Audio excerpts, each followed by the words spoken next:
Новиот парк кај Васил Главинов, новиот кружен тек на влезот во Велес, па и новите палми.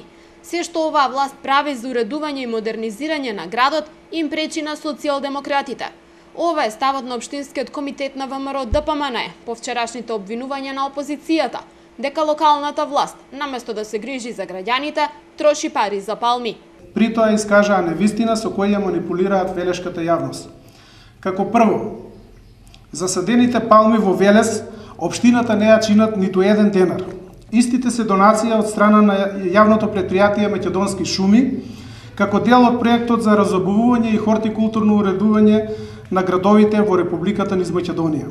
При тоа, засадувањето на овие дрвја е и во прилог на напорите на владата за пошумување на целата територија, при што во изминатите 3 години во Велес и Велешко беа засадени околу 455.000 садници. Ваквиот однос на социјалдемократите не е изненадувачки, велат од ВМРО ДПМН.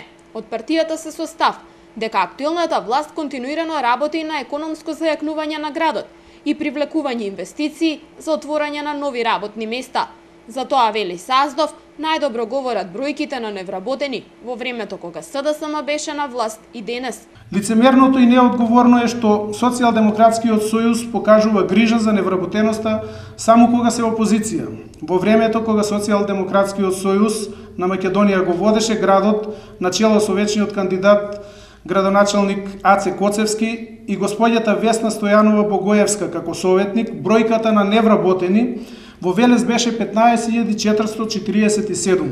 За разлика од тогаш до крајот на 2014 година, бројката на невработени граѓани се намали за 11.378 и изнесува 4.069. Одговорниот пристап на ВМРО ДПМН продолжува и во иднина, велат од партијата, со цел создавање на подобри услови за живот на граѓаните.